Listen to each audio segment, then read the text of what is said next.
In other environments, we would call it an Easter egg. So,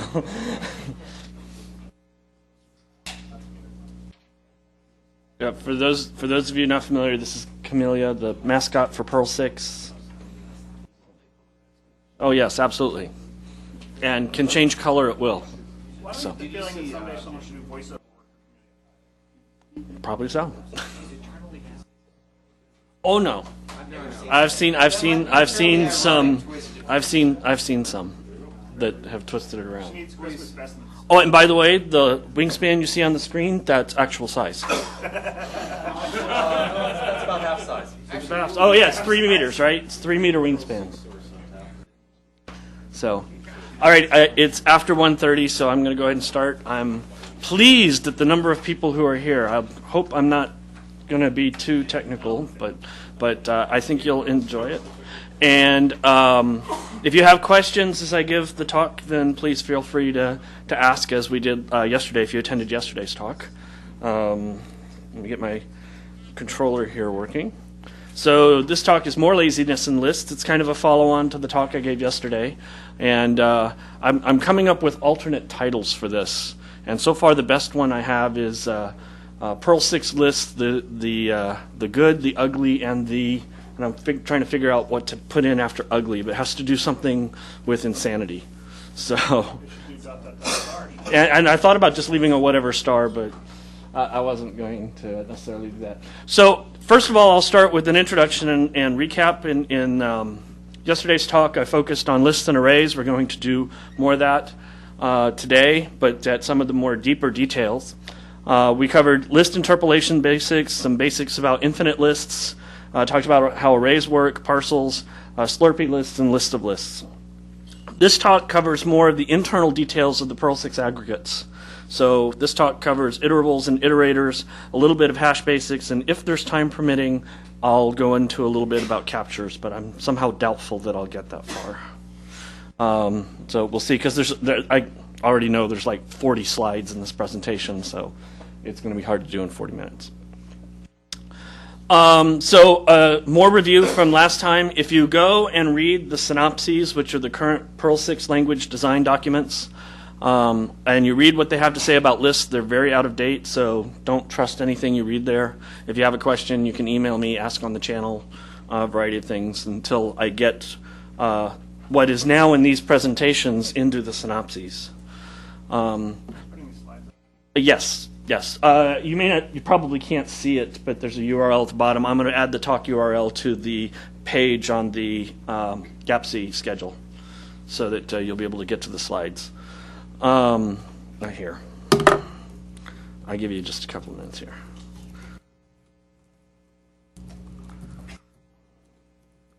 There. That's the URL for the slides, as they existed 20 minutes ago. I made a couple of changes here. So the current synopses are out of date, so you can't really trust what they have to say. We have these things called lists. They are mutable sequences of objects, and it's the sequence that's mutable, not necessarily the objects. They can be mutable or immutable. Lists are lazy in Perl 6, and what that means is they have a reified part, or the part that we've already figured out, and they have a generator part, which is the part we have yet to figure out. Reification is what we call the process of creating new elements when they're needed. So if we have a list that has 10 elements and we ask for element number 15, then it goes to the generator part to get elements 11 through 15 so that it can return it. And that's what we mean by on-demand, or done lazily. Lists in Perl 6 can be infinite. It's possible to create lists that have an infinite number of elements, and the laziness is what allows us to do that. It's conceptually infinite, but we don't eat up space for things until we actually ask them. Arrays are a special type of list. They're a list of scalar containers. The things you put into an array are copies of values as opposed to being the values themselves.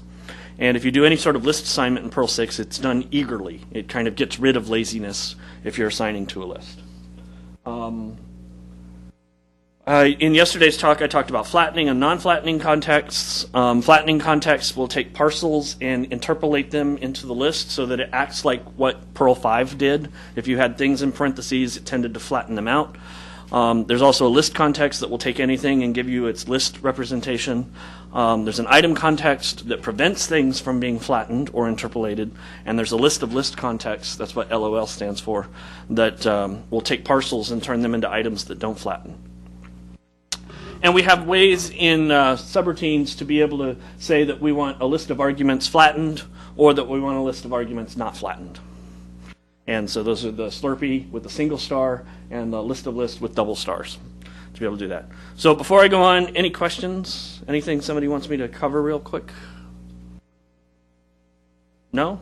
Yes?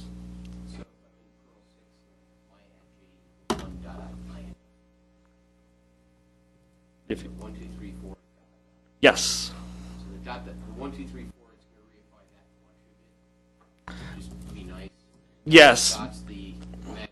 And that's actually needs to be fixed even further. So the question is, if you do something like this, .inf, then what you get back is it did the initialization there. So we've created a J, which is an infinite array consisting of the values 1 through infinity. And when the interactive mode went to display the value that came back, it went to display it. Earlier versions of Rakudo would just put ... No, they didn't. They didn't go forever, but they would just put ... So you had no idea what you got. So when the printer part gets to the point of saying, "Oh, I have an infinite list," what it currently does is it says, "Make sure I have about 4 elements of that list to display before displaying the ... So at least you have some idea of the sequence that you're getting.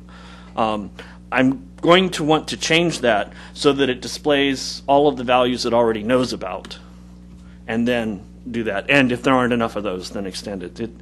It did some weird things for me as I was preparing a slide yesterday, so I know there's a bug there that needs to be fixed. But yes, it tries to give you an idea of what your infinite sequence is. At that point, yes. One of the things about laziness, and we mentioned it yesterday, is that by default, you don't have an awful lot of control over it. We're probably going to, you can't easily say, don't evaluate this. Something can go and ask for something and be able to do that. There will probably be some constructs added that will let you say this needs to be really, really lazy, and I really don't want you to do things unless you have to, but we haven't defined that yet. Wrong window. All right. Oh, and then parcels. Parcels represent syntactic groups of objects. So here we have 2 parcels. We have one parcel containing hello and A, the array A. And we have another parcel containing 1, 2, that parcel, fraction 5/8, and the hash %h. Okay, and they flatten in some contexts and they itemize in others.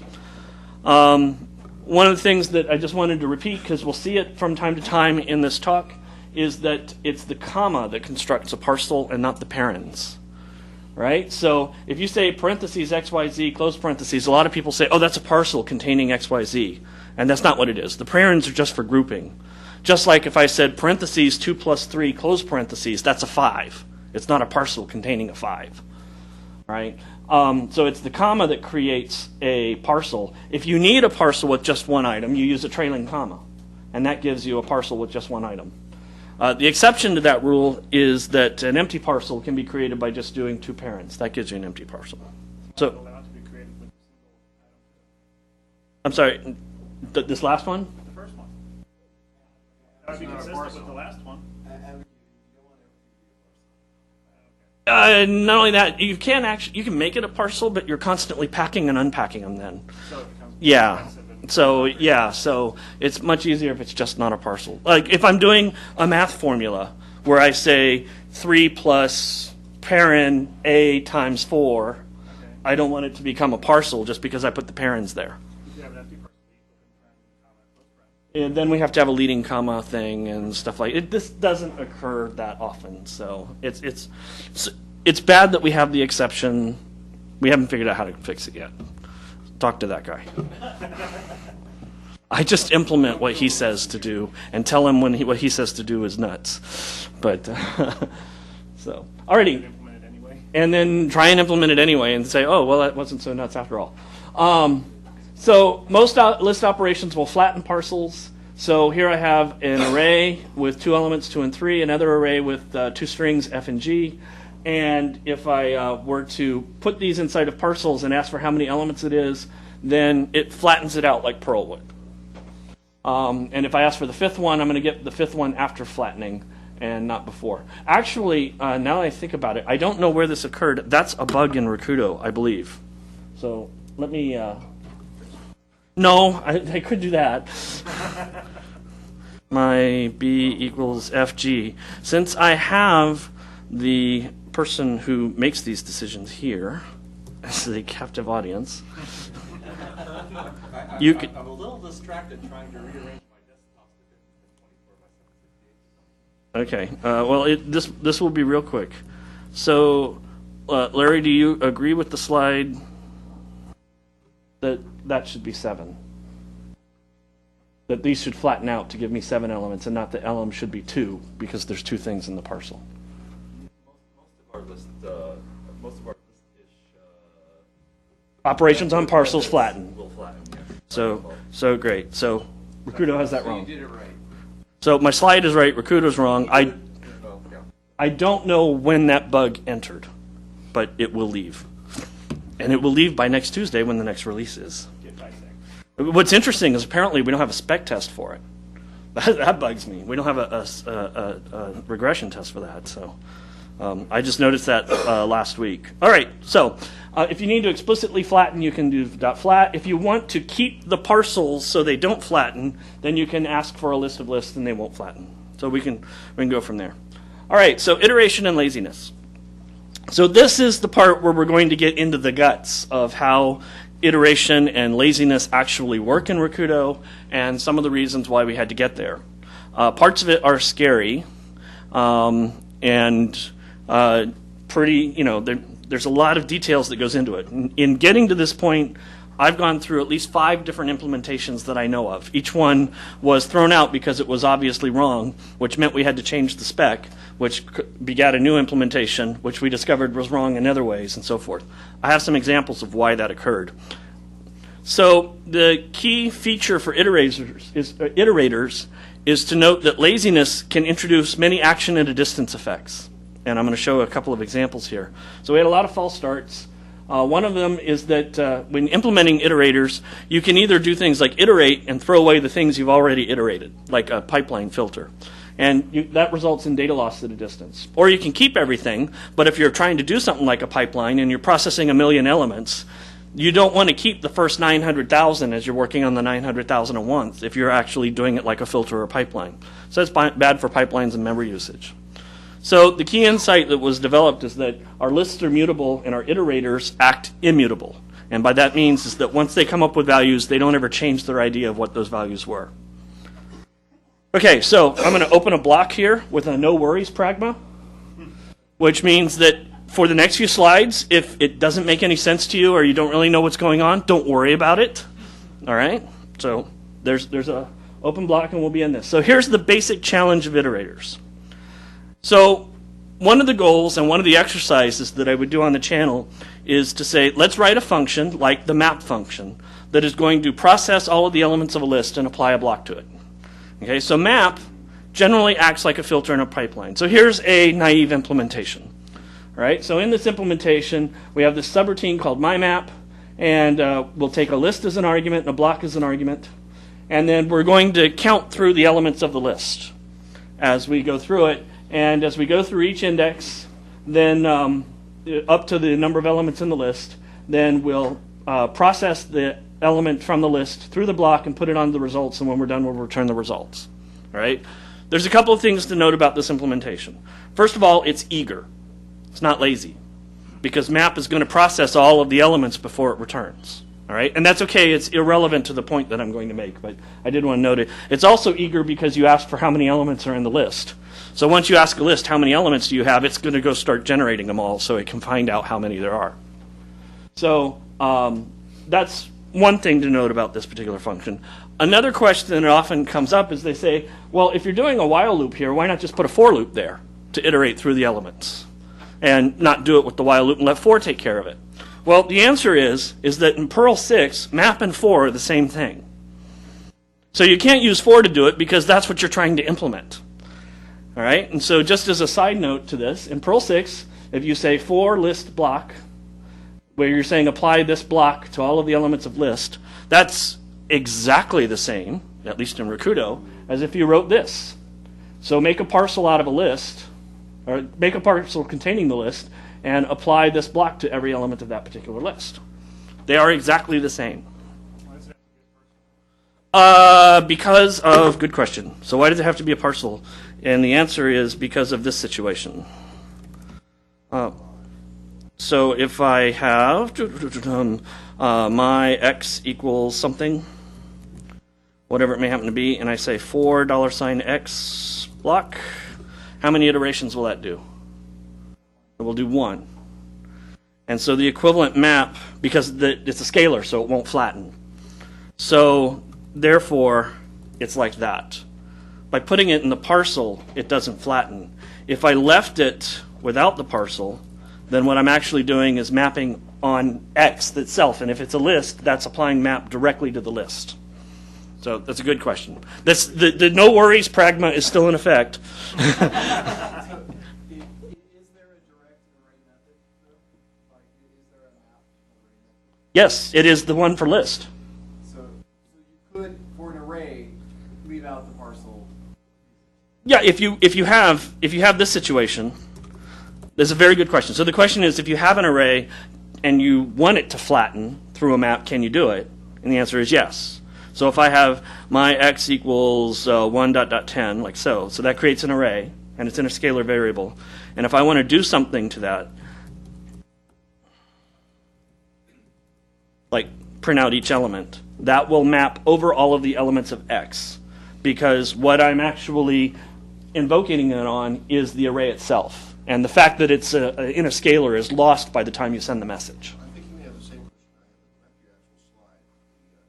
You have add something there. That wouldn't matter with that. Yeah, but it wouldn't matter there, but the compiler doesn't figure that out. It probably could to save the creation of the parcel. You have it because it was in the for, though, right? Yeah, I wanted whatever I put inside the parents to exactly match there. So if that was a $sign variable, Then you would need that. then I would need the comma to make it a parcel. Going for code equivalence. Yes. Okay, I didn't know. Yeah, and if you actually go and look at the code that generates the for list, you'll see that it actually creates a parcel, calls map on it. Does it actually translate the syntax like You might translate it to the more Perl-Flatfish form of map, and then you'll get a list operator.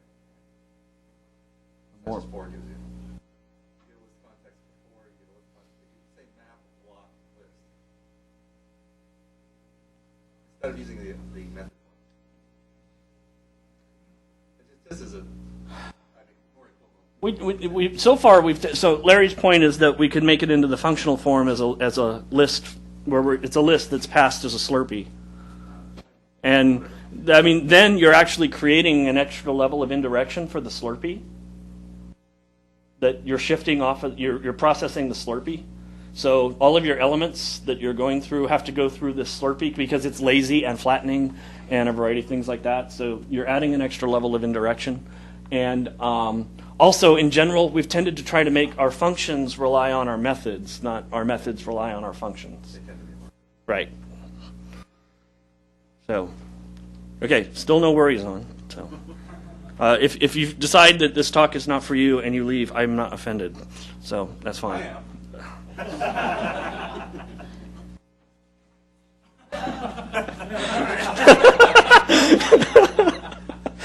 Alrighty. Map and for are equivalent. Okay, so this is the version that we just saw where we're using an index variable to count through all of the elements. Let's try a different one. Oh, no, let's look at what happens in this particular case and why it can be problematic. So I have a file handle here, and I'm going to read all the lines from the file handle, and that's going to occur lazily. And I'm going to apply this block to all of the lines that I read from that particular file. So when we're inside of this, this function here, and we're doing that, the first thing we do is ask for the number of elements. So we go in, we get all the lines of the file, into this array called @list. And if that file was 1,000,000 lines long, we just filled out list with 1,000,000 elements before we processed any of them. And now we're going to start processing them. And as we process them, what happens to them? They stay around, right? We're not throwing them away. So the problem is that list ends up holding all the lines, and it's not acting like a pipeline filter. Normally, if we think of like a Unix pipeline, we process something, do something to it, and we throw it away. And that's really what we want map and for to kind of act like. We don't want them to keep everything that they processed around when they're done with them. So let's try and fix that. Let's try doing a shift instead of going through all of them, so that as we process them, we're actually taking them off of list and do it that way. So for this particular function, we'll take our list that we want to do, the block we want to apply, and we'll, as long as there are more elements in the list, we're going to shift the next element off the list, send it to the block, and push the results of that onto our result list and return it. So now, when we process all of the lines of this file, as we read in the lines, which is what will happen when we test to see if there's any more, we will shift them off and push on the results. So now it's acting like a pipeline. Does that make sense? Any questions? But, so the lines are discarded, but now what about this form? Okay, so this is the same version I had with the shift. So I'm going to say, get all the lines of the file into the lines, and now I want to process this block on all those lines. What happens to that array? You actually shift off all the elements of that array as you're going through and doing it. So when you get out of this, now this array is empty because it shifted them all off. And that is probably not what the programmer expected. Certainly not if they're a Perl 5 programmer. All right? So we have that particular situation. So this one's not going to work. So we have this kind of contradiction between sometimes we're going to go through all the elements and we want to keep them around because they're bound somewhere. And sometimes we're going to go through all the elements and we don't want them to be kept around because they're not bound. And so it's kind of this bound versus unbound thing. If it's been bound to a variable somewhere, we want to keep it. But if it hasn't, we want it to be discarded as we process it. And, you know, you can do things like, well, let's make a copy before we process it. That kind of gets, you know, away from what we're trying to do, which is to not eat up lots of memory in doing this and things like that. Okay, so now we've reached the end of our no worries block. If you didn't understand all of that, don't worry about it. After this part, you can panic all you want. All right. So the implementation requirements that we have for Perl 6's list and iterator model is that lists and iterators must be able to handle varying degrees of laziness and eagerness, varying degrees of finiteness and infinite list. Sometimes we have things that interpolate and sometimes they don't interpolate. Sometimes they flatten and sometimes we want to preserve the structures. Sometimes the lists are bound and they're unbound, and sometimes we're aliasing to elements where we want our lists to actually refer to the original element, and sometimes we want them to be copied. Oh, and by the way, the programmer shouldn't be burdened with any of the details of knowing what's going on here. It all happens generally dynamically, so you're limited in terms of the static analysis you can do, and because it's a core feature of Perl 6, all of this has to be really fast.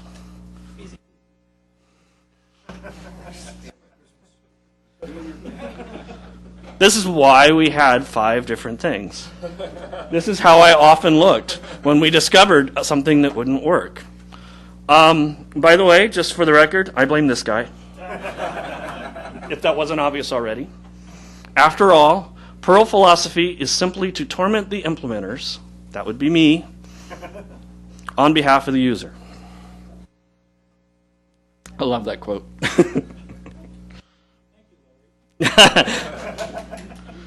Well, it has always been Perl philosophy. That has always been Perl philosophy. And, I mean, going back to my early days of Perl 4, what I really liked is the fact that I was no longer tormented by the things that all the other languages tormented me to do. So that was there. So the solution that we came up with finally, after many failed designs, is what we call immutable iterators, and that's what I'm going to be talking about. Iterators are like cursors, and they act like cursors. So here are our base classes. We have iterable. These are things that can be iterated. So they're objects that can produce an iterator when you need them to. They have an iterator method that does that. And iterables tend to interpolate in list contexts, unless they're in a container that says don't interpolate. All right, and so examples of iterables include lists, arrays, lists of lists, and so on. File handle is not iterable, but if you ask a file handle for its lines, that's a list, which is iterable. All right, so files was one of the weird things. Early versions of the Perl 6 specification really had trouble with iterators, flattening, and all this kind of stuff. And the whole goal of what I'm describing and that we came up with is your iterators are really hidden.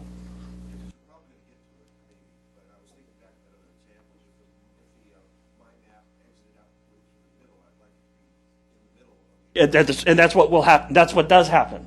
Okay, the versions of map that were there weren't to demonstrate how we solve laziness. They were to demonstrate the fact that bound and unbound. Okay.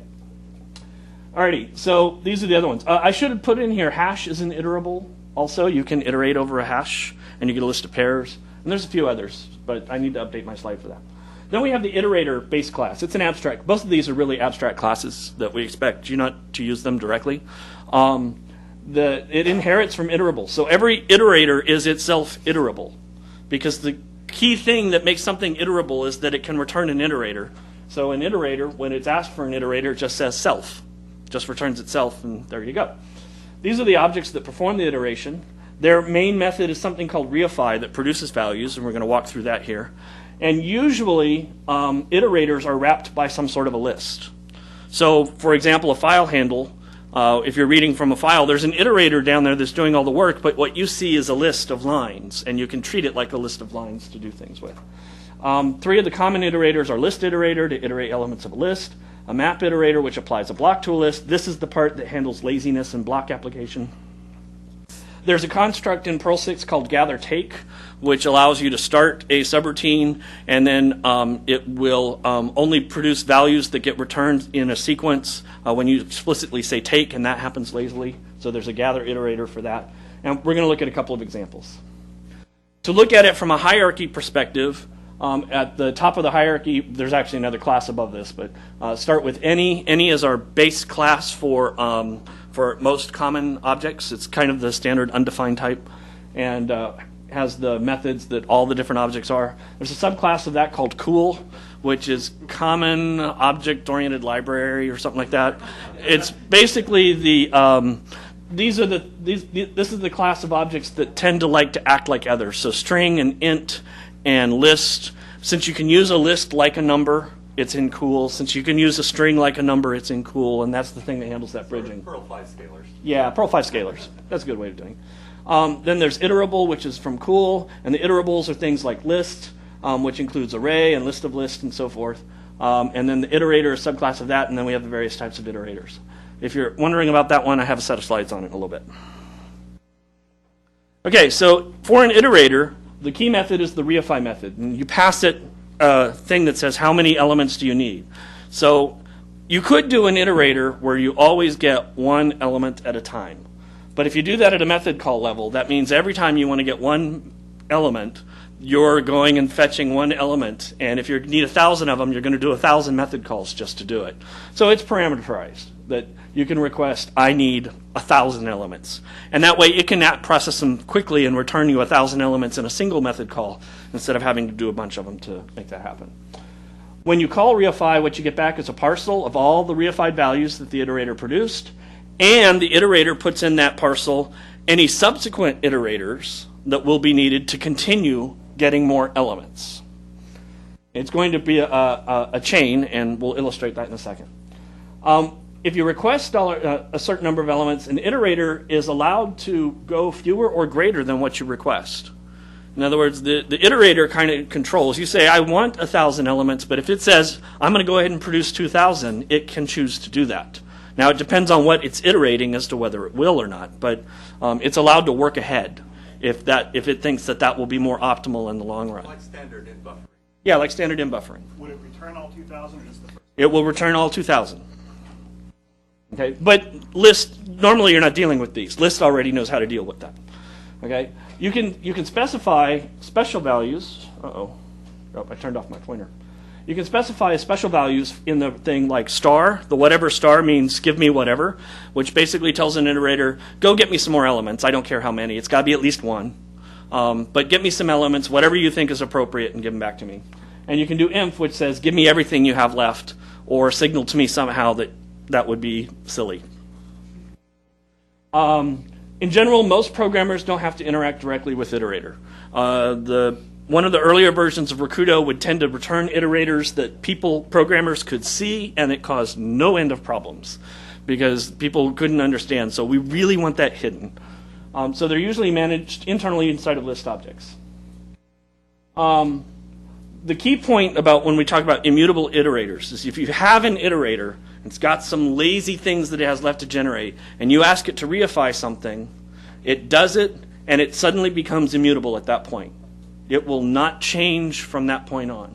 It's kind of like, if you think of it in terms of physics, it's like you collapsed a wave, right? And you're stuck in that universe for that particular iterator. What it does is it returns the same parcel values, so it's going to generate some values, and if you ask it to reify again, it's going to give you the same thing it did before. But one of the things it gives you is a handle to the next iterator in the sequence, which will be responsible for getting more values later. So further list generation is handled by iterators in the return parcel. It's kind of like a linked list with head and tail portions, or Lisp's Karakutter model, like so. That what you're doing is you're basically saying, give me this part, make that fixed forever, and the iterator defers any other generation to another iterator, usually the same type. So the generic pattern for implementing an iterator's reify method looks something like this. You define your iterator, its subclass from iterator. It has a reified attribute that you're going to fill in. When the iterator is asked to reify something, you check to see if you already did so. If you didn't do so, then you do so by generating your n elements, and you bind this parameter to whatever you generated and a follow-on iterator if one is needed. And then when you're done, you return it. So the first time you call, you're going to go through the unless portion and generate some elements. Every subsequent call, you're going to return what you did before. No matter what n is, no matter what it is, it's kind of like, I already did this, I'm stuck. This is what you get. If you want more, then you need to go follow the iterator I gave back to you and ask them. So you end up with this chain of iterators as you go reifying elements, with each one pointing to the next one. Now the nice thing about that is, if you think back to our buffering example where we were accidentally buffering them, if I go and ask an iterator for a certain number of elements, and I get through all of them and I get to the next iterator, and I go asking for the elements, and I lose the last reference to the first iterator that was there, it's garbage collected. But if anything else has a reference to that iterator, those elements are still waiting there to be picked up by whatever else it was before. Okay, so we get to use garbage collection and the built-in fact of following references to manage when it's safe to lose the elements. The binding problem kind of goes away at that particular point. So the list-iter class handles most of the iteration and reification tasks for lists. This is the nasty one. Here, we can go and look at it real quick. I can put the no worries pragma back in, but some panic is sometimes good. Source core list_iter.pm. Okay, so the iterator is written in Perl 6. And in fact, all of the core libraries are written in Perl 6. There are a few places where, for efficiency reasons, we do things with some lower level special opcodes. And you can see those by things that begin with NQP or PIR. But the code there for doing reify is that long. And this is by far the most complex iterator that we have. So what it does is it handles lazy generation of values. It handles if you're iterating over a list and it's got other iterables in the middle of it, the list iter is the thing that does the interpolation. And the way that it does that is it's going along doing its generating, and it comes across an element that's an iterable. And it says, oh, I'm supposed to interpolate at this point because it's an iterable.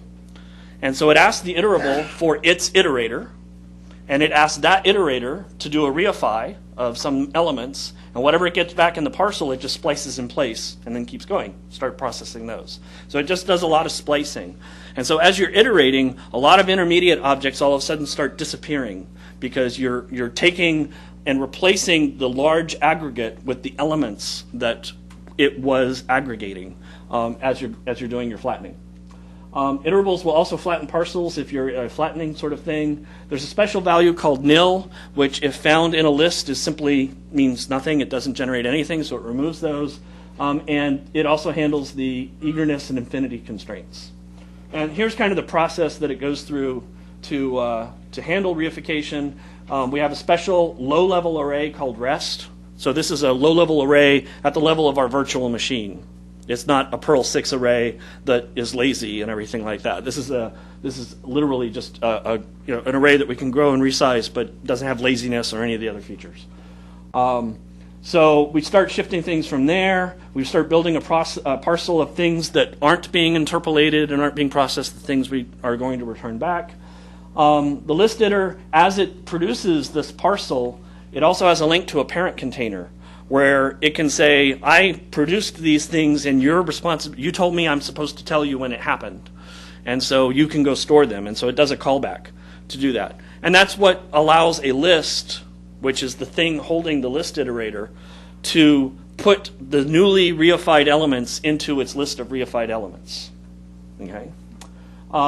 Then we create a new list iterator to handle whatever other lazy part is still left to be done, and we return it to the caller, and we're done, and that's how it works. So the list class, a list object, has a low-level array of things that have already been reified. It has a list iter chain for anything that hasn't yet been reified, that is still being done lazy. This is the class that implements shift, push, pop, unshift, all of the things that you would do to a sequence of items. So the list is mutable. You can add things to the beginning, take things off the end. I should have put splice in there. You can splice in the middle. You can index for a specific location, things like that.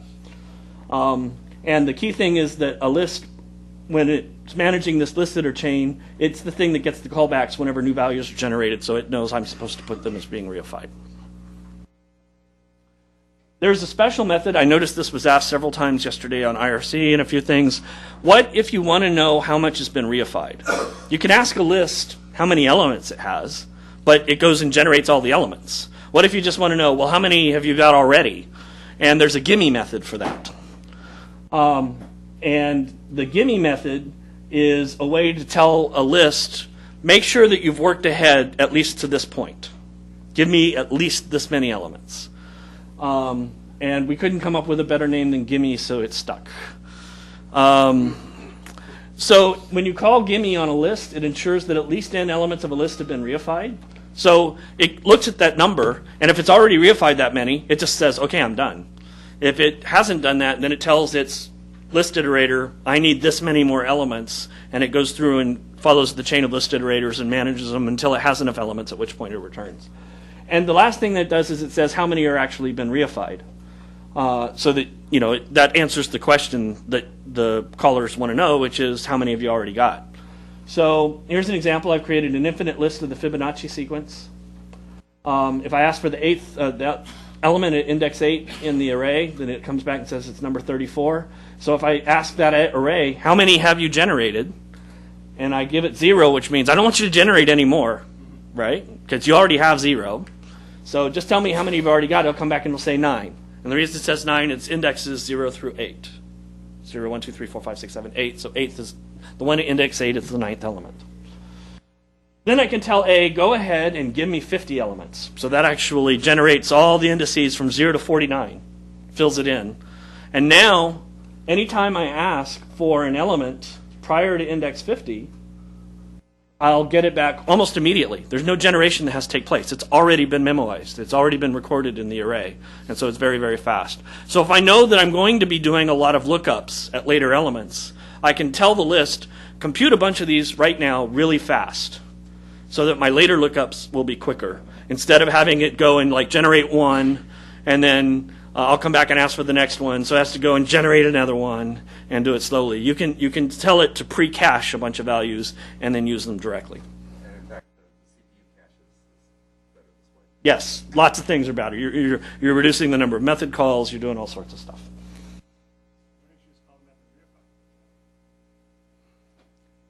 Because they return different things. I'm sorry, the question is why not just call it reify? Because if I call reify on an iterator, it gives me back the things that were reified. If I call gimme on a list, it tells me how many have already been reified. So since they do two different things, they should have different names. And in this case, they're really different. The map-iter class handles map in 4. So it takes a list that it manages another list iterator to work with, and it iterates over that list, and every time it gets elements from the list, it applies a block to it. Now, unlike Perl 5, I don't know about unlike, anyway, in Perl 6, the block can have multiple arguments. The signature of the block can actually have 2, 3, however many arguments you want. And the map iterator will look at the signature of the block to figure out how many things it needs to get to the list to send to the block. And that's what enables this sort of stuff to work. Let's close that. So that's how we can do something like this. For list pointing to A, B, do something. That grabs elements out of list 2 at a time. Right? So it'll grab one element from list and put it in $A and another element in list and put it in $B and invoke the block. Now, the key point to noticing or to understanding how that works, if you're not familiar with Perl 6, is to note that the part beginning with the arrow is the block. The arrow initiates a signature for the block. It's called a pointy sub. And so, as a pointy sub, the for command, which is really just a map, so this is the same as doing this.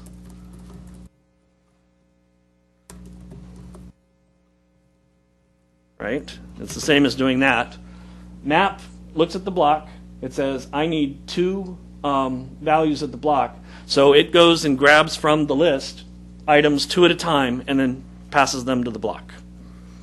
What if you have parcels in the list? They would be flattened. Couldn't you have it be such that if you use parcels, that a one element parcel would go to A and B would be empty in that case? Not with map. There's another function for that called tree. So in that case, it would probably be something like list.tree, and you give it the block. And or you would convert it to a list of lists and then map that. So you could also do it for list.lol like that. By converting it to a list of lists, you're preventing them from flattening. So the parcels would become elements that would then be passed to A and B. Yes, it gets confusing. It will be understood well someday. Yeah, in the case of map, that's more or less how Perl 5 behaves. Right.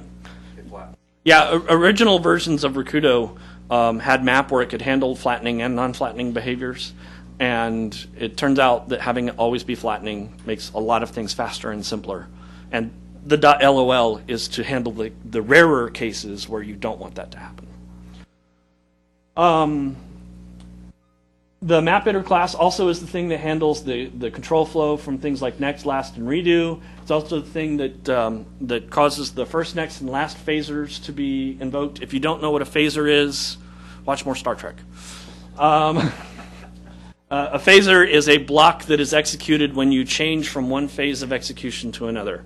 So a first phaser is a block that gets executed the first time you enter a block as part of an iteration. A last phaser is a block that gets executed the last time you exit that block, and there won't be any more iterations. Next is a block that is executed at the end of each iteration. That's like continue. Yes, like continue in Perl 5. And so it internally manages a listed or chain to handle that. Range is a very interesting case. Okay, so I've noticed that range is there, and people will say, why is it an iterator? Why would you consider range to be an iterator and not just an iterable or list? This fell out from a variety of things. The early implementations of range had a separate range iterator class. So you had a range, which represented a range of numbers, and then there was a class of object that handled the iteration over those. But there was a ton of coupling between range and range iter, where ranges had to know a lot about what range iters did, and range iters were always looking back into the range to figure out the start point and the end point, or they had to make copies of them and all sorts of things. So I discovered something. I said, wait a minute, range objects are immutable, at least after the spec change that caused them to be. And cursors are immutable. And So a range is always going to return the same sequence of values. Right? If you ask it for a list of values, you can't change the range itself. It's always going to give the same sequence. So the reify method for range can easily compute and return values and the range needed to continue the sequence. So if I have a range going from 0 to 10, and I say, give me 5 elements, it gives me the first 5 elements, 0, 1, 2, 3, 4, 5, or 4, that's the 5 elements, and then what I need in order to continue the sequence. That's just another range. It's another immutable range to be able to do that. So I don't actually need another class to do that. And if I were to ask this range to give me another 5 elements, it comes back and gives me 5, 6, 7, 8, 9, and 10. So having range, I'm sorry, what? Wait a minute, 10's not a range. Yeah, the range reification, it's allowed to do more or less, and it's actually smart enough to know, that doing 10 is silly, so it just gives you 10. So having range handle its own reification is much cleaner. It knows its endpoints, right? It knows all of its stuff. So as I was doing it with range iter, I finally said, I'm going to stick the reify method in range. And if you go through and look at the things, since range has a reify, things with reifys are naturally iterators. And so that's where I put it in the class hierarchy. If you ask a range for iterator, it just returns itself, as all iterators do. And if as an iterable, it would just return self. I might decide range really fits to be more as an iterable for some other reason than iterator, and it would still work the same, except it just changes the class hierarchy.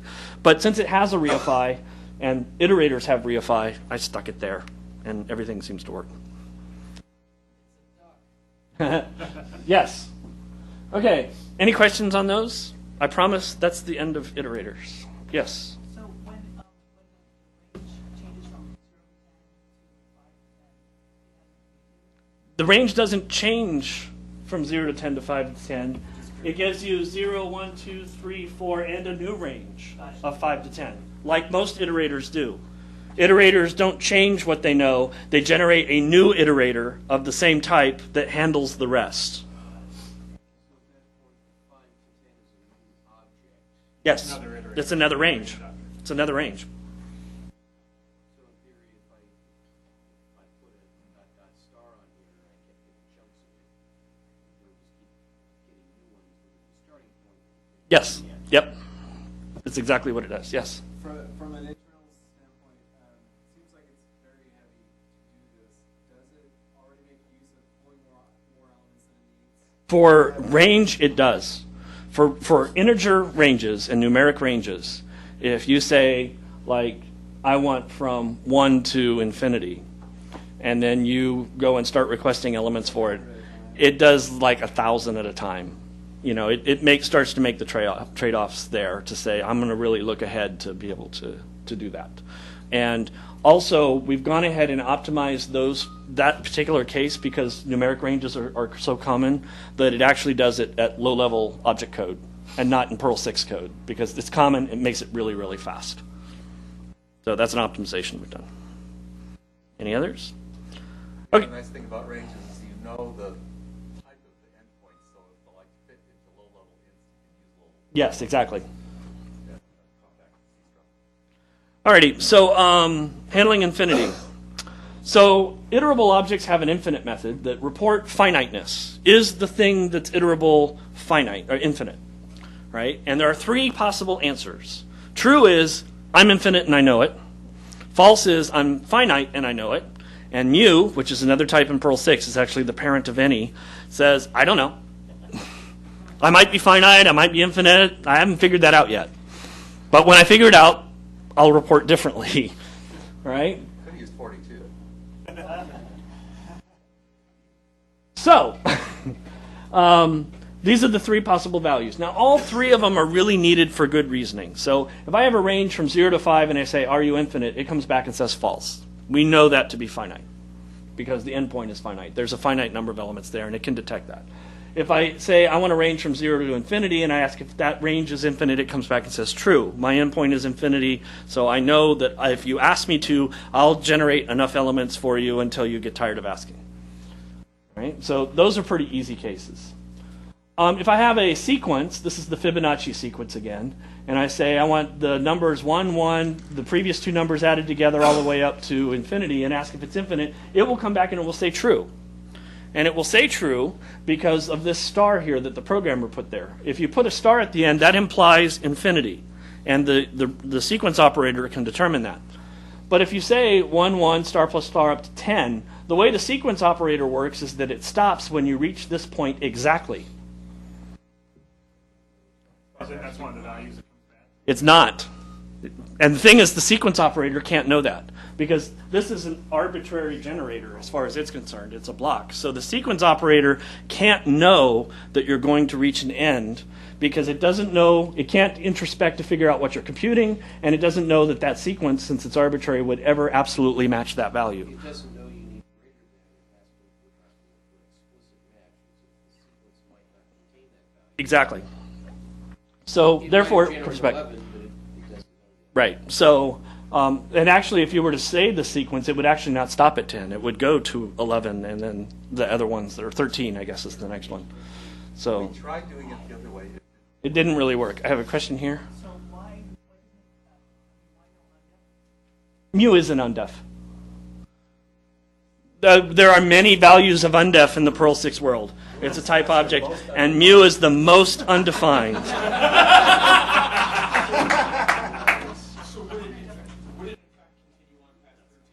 It will continue on forever because you will never match that endpoint. Okay? Yes, here?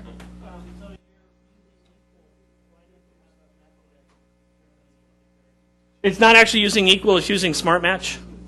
You can put things other than values there. Unlike in Perl 5, Smart Match actually makes sense. Yeah, it's using smart match, and I don't want to get too far down that, so I'll be glad to answer that here. I know I'm like out of time. I'm going to take 2 more minutes just to finish infinity. So if you have a list and you ask if it's infinite, Good one, yeah. a list delegates infinite to its list iterator. By the way, infinity explains why it's taking so long for us to build Perl 6. So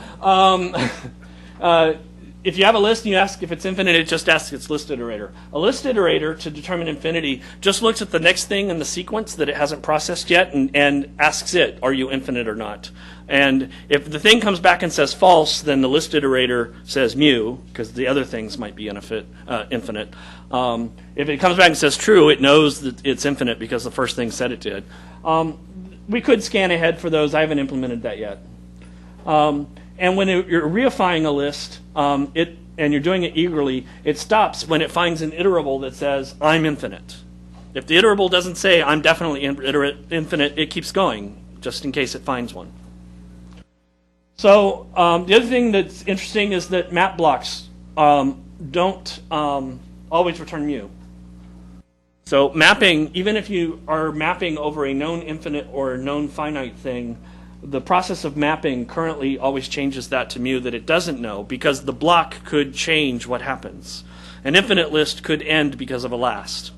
A finite list could go forever because of a bunch of redos. And so mu kind of mapping always reports mu for that. And we might change this as we do some experimentation, but that's the safe choice for now. It causes the list to not exit. Gather infinite also reports mu for similar reasons. We're working on a syntax to explicitly indicate infinity. So if you have a gather statement and you want it to be treated as infinite, then you can put a comma star there and do that. That's not implemented yet, and there's still some details to be worked out. I wanted to do slicing, but I'll have to do that another time. And a bunch of other things here. So come to my third talk, which will be at next year's YAPC. Or I might even do my third talk at YAPC Europe. Come there. Do this as a lightning talk. Yeah, do it as a lightning talk. So summary, there's lots of considerations. Doing lists is hard. And these are the reasons why. Figuring out the immutable iterators was the key to doing it. Here's some of the key roles. I don't have time for questions, so meet me in the hallway track. I'm free for the rest of the conference. Thank you very much.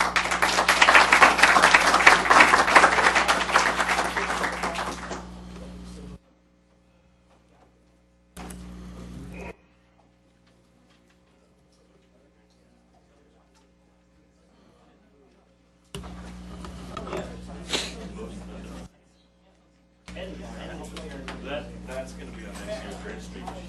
He's here. Goes to